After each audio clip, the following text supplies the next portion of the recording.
सो ये गाइस, कैसे हो आप सब? आई होप आप सब अच्छे होंगे। और मुझे जाना है भैया की हल्दी में, और ऐसी मेरी हाल है और मुझे जाके वहाँ पे तैयारियाँ करनी है। तो चलिए पहले चलते हैं। तो शादी वाले घर में मेरे जैसा शक्ल लेके कौन कौन घूमता है, कमेंट करके ज़रूर बताना। कैसा लग रहा है आपको? बाइक पर जा रहा है। यहाँ एक सेल्समैन है। तो वहाँ से मैं आ गई गांव वाले घर पे, और यहाँ ये जा रही थी माटी लाने, क्योंकि हमारे में हल्दी के दिन माटी लाते हैं और कुछ पट्टा बनाते हैं। वो आप लोगों को वीडियोस में ही दिखाऊंगी, सो बने रहिएगा वीडियो में।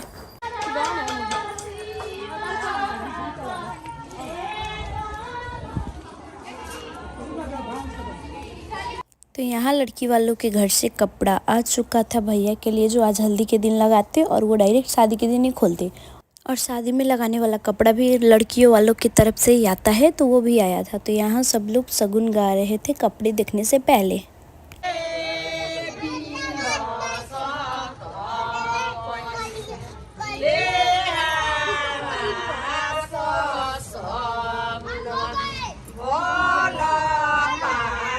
और यहाँ हो रही थी हल्दी की तैयारियाँ। सब बच्चे मिलके बलून फुला रहे थे और उसको हम डिज़ाइन दे रहे थे, जो हमें हल्दी के डेकोरेशन में यूज़ करना था। और यहाँ पे लेडीज़ सब गीत भी गा रही थी।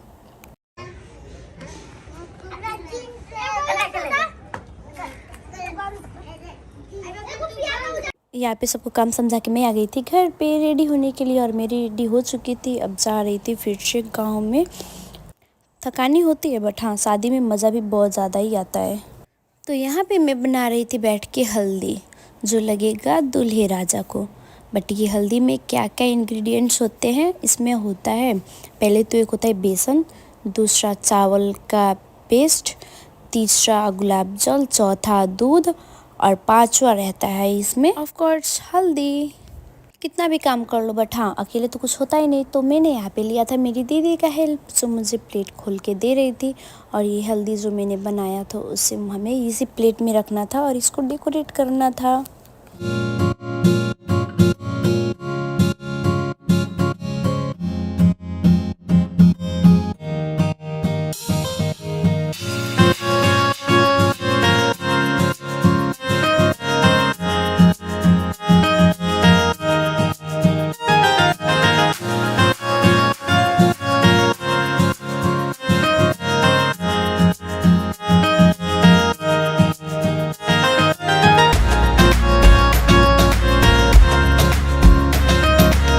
और ये रहा हमारा हल्दी का डेकोरेशन। और यहाँ भैया सब मिलके भैया की टांग तो खिंचाई कैसा कर लग रहे रहा है थे। आपको अपनी बर्बादी करके?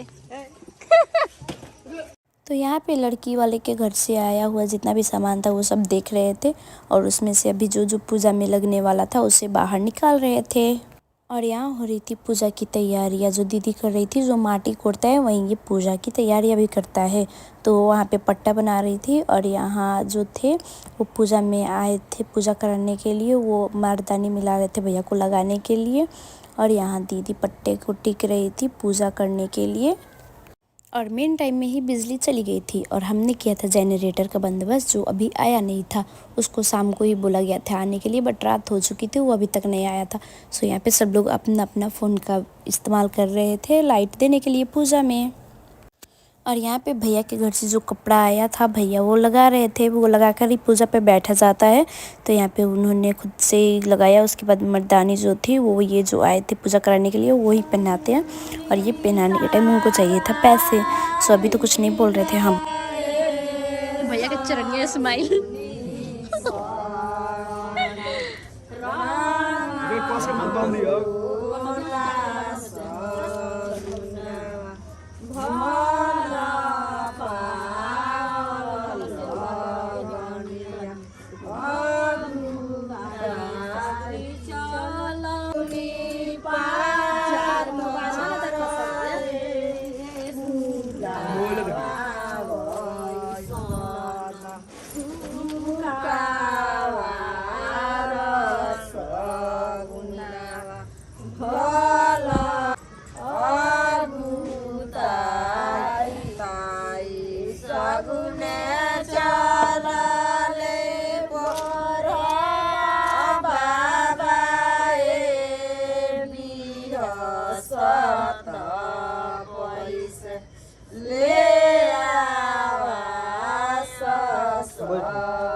सिखावा सा ना बोलना पर फर्स्ट टाइम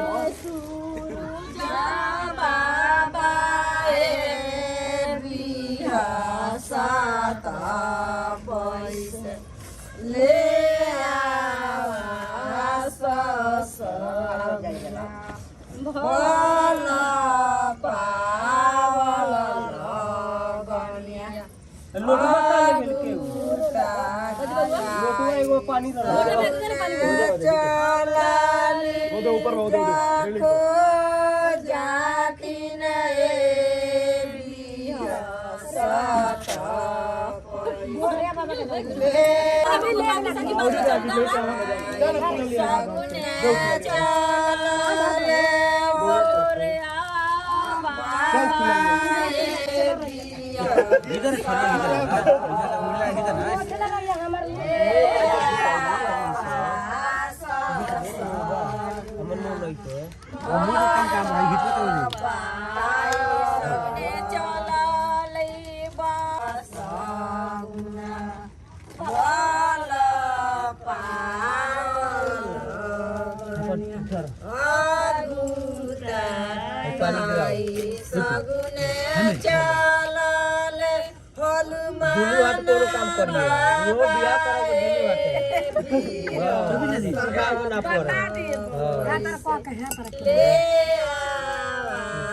सिखावा सा ना पहली बार कोनो काम करी दुनु बाटे बियाह में करी तो लोग करी हमरा सारा के ना करी आई सगुने चलाले मोहते आए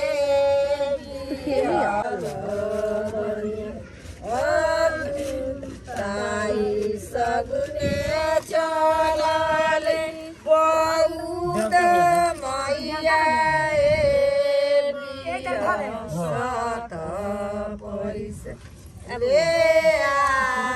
और यहाँ पे पहले दूल्हे के बड़े भैया लगाते हैं हल्दी। सो यहाँ पे भैया आ रहे थे इनको हल्दी लगाने के लिए। हमें ठेकाओ अरे बोर हमहू सीख ली, बाद में काम लगी का तो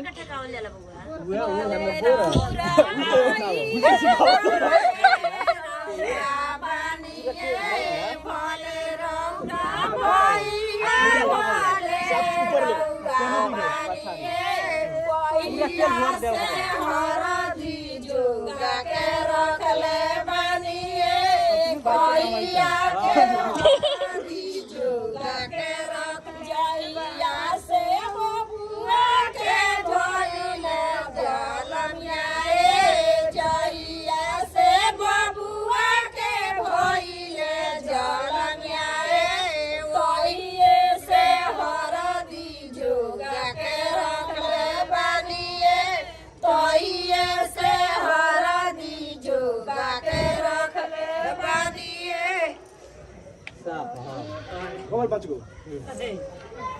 हो गए किकरा करे कोई सब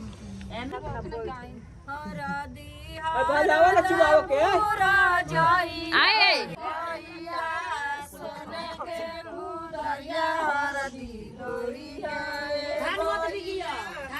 ओही में का ठीक कर जा संध्या कर के बैठल बाड़ी ओही में धान धरे के पड़ी लोग साग पंडित जी 1000 से छुआ छूट रखे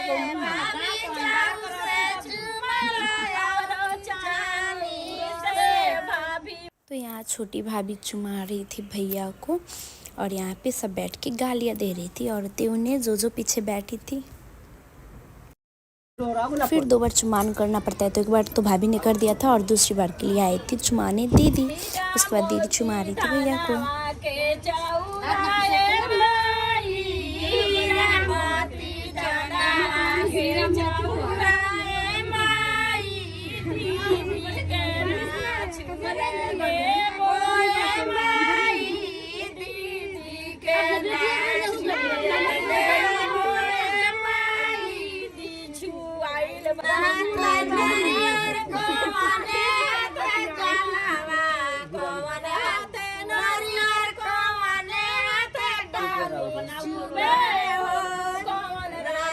डाडेली पा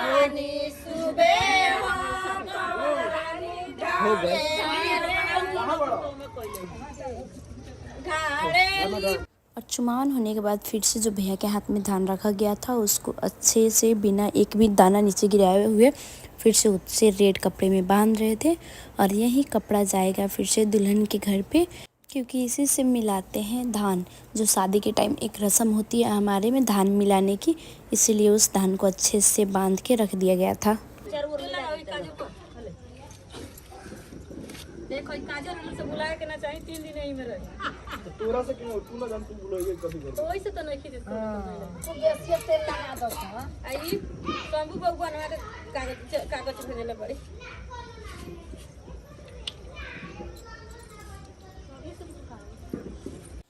उसके बाद भैया के बालों में तेल काजल सब लगाया जा रहा था, क्योंकि आज के बाद वो सिर्फ अब 3 दिन बाद ही अपने बालों में तेल लगा सकते हैं, काजल कर सकते हैं या फिर कोई भी मेकअप यूज़ कर सकते हैं, वो भी शादी के दिन से। और ये इस रस्म शादी से 3-4 दिन पहले ही होती है। तो यहाँ पे दीदी एक अच्छे से तेल लगाकर फिर भैया को लगा रही थी काजल। मिला दे हाउ आँखों में के मिला दे तो बॉडी लेकिन भोर पर के ला कई को लगा उड़ा।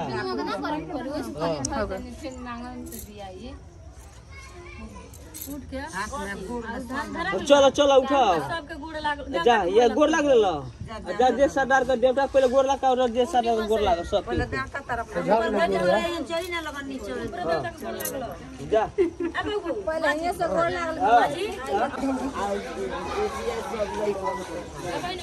पहले जाके काठमांडू में दो सब जेट सरदार के हम सबसे बड़का जेट सरदार बनी है, याद रखियो। हटा ना भैया दिल्ली गोला अब वो सुले को हम दुगो बात कर मम्मी के घर को पाल हाय बा सुन लियो गोड़ सुन लागो हमर हमर गोड़ वाइट वाइट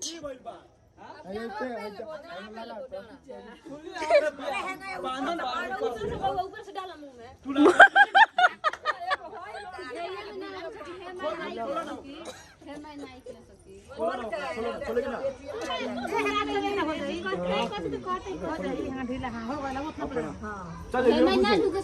हाथ टूटल वाला से अपना हाथ में नाम लिख ना उठले सके कनी ना हो गई ट्राई मारो ना हाथवा है ये घुसा के पाटो में ये आता और ना जाए थी पीठ को यदि पर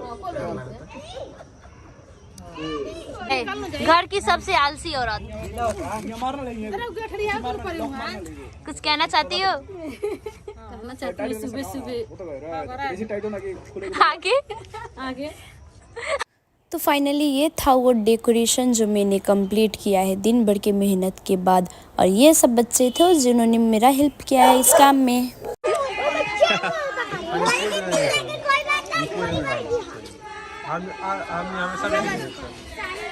अरे भाई अरे हमें रेडी है सर पोज दा पोज देंगे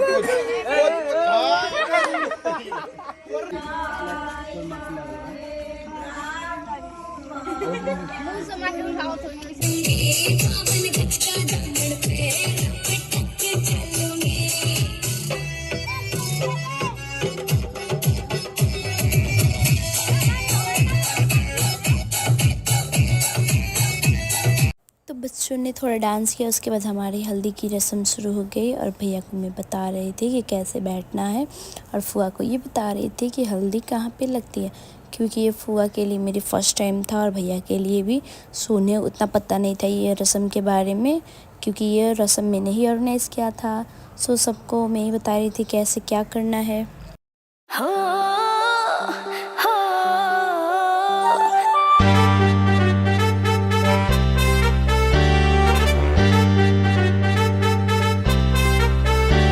बनवारे खाऊंगी, डीजे बजवाऊंगी, देखेंगे लोग खड़े बारात लाऊंगी। तेरे सुतन ने पल में दफा करके, तेरे सुतन ने पल में दफा करके, तन्ने ले जाऊंगी जलमे में ब्याह करके, तन्ने ले जाऊंगी जलमे में ब्याह करके, तन्ने ले जाऊंगी जलमे में ब्याह करके।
ऐसा नहीं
तो यहाँ केक काटने से पहले भैया के साथ हो रही थी थोड़ी मस्तियाँ और गाना बजाया था हमने जोरू का गुलाम, क्योंकि सबको पता ही है शादी के बाद तो वही हाल होना है।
तो यहाँ पे भैया के फ्रेंड सिखा रहे थे कि जो भी बड़े आ रहे हैं उनके पैर छुओ।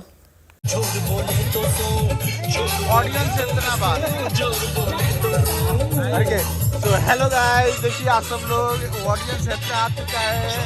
ये उपेंद्र पटेल का हल्दी का रस्म हो रहा है। ये देखिए उपेंद्र का भाभी है, भाभी नंबर 2 है।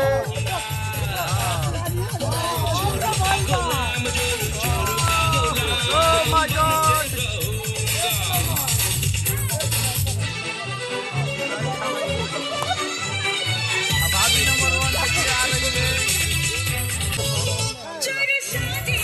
एक छोटा भाई है। बच करिए तो ज्ञानत का है।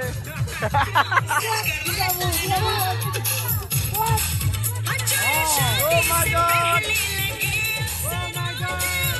तो दोबारा खिलाऊं तो ना।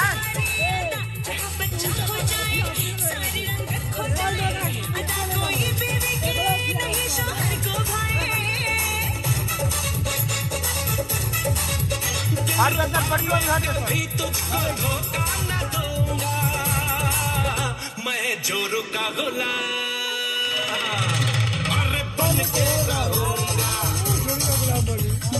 जोरू का गुलाम, जोरू का गुलाम बन के रहूंगा। मैं जोरू का होऊंगा, मैं जोरू का गुलाम, अरे बन के रहूंगा।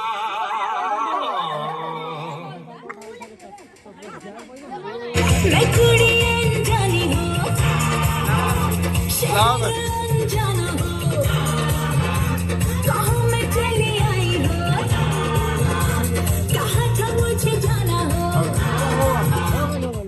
18 बरस की कवारी चली थी, घूंघट में मुखड़ा छुपाते चली थी। 18 बरस की कवारी चली थी, घूंघट में मुखड़ा छुपाते चली थी। फंसी गोरी, फंसी गोरी चली।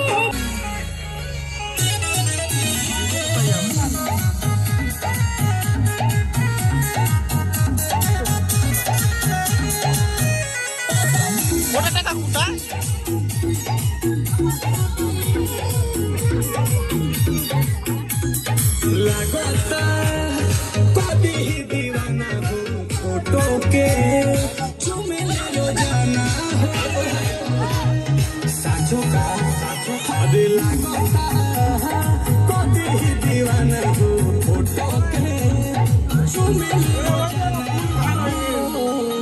अरे मान ले दिया हमके पहती, मान ले दिया हमके पहती।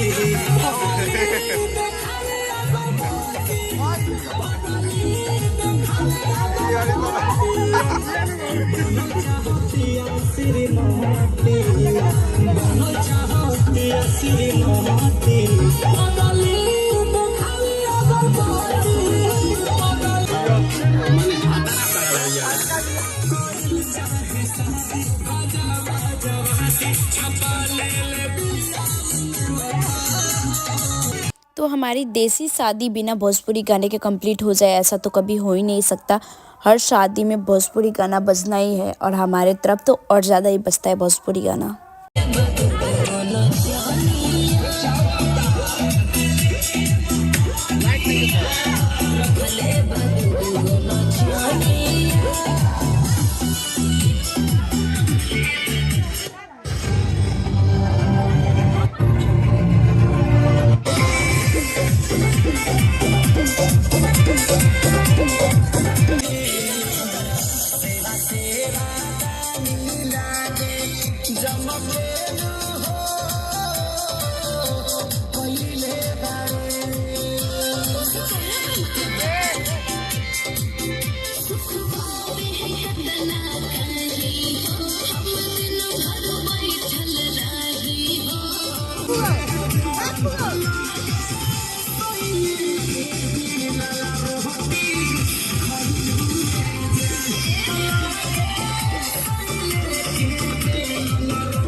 फाइनली आ चुके हैं हम हल्दी से घर पे और अब मिलते हैं नेक्स्ट फंक्शन में, जो है कथा, और हमारे में मटकोर बोला जाता है। इसमें औरतें माटी कोड़ती हैं। तो चलिए अब मिलते हैं नेक्स्ट वीडियोस में और देखते हैं हमारे रीति रिवाज कैसे हैं। और हाँ, अगर अभी तक मेरे चैनल को सब्सक्राइब नहीं किया है तो जल्द से जल्द सब्सक्राइब कर लो, लाइक शेयर कमेंट करना भी मत भूलना। Bye by.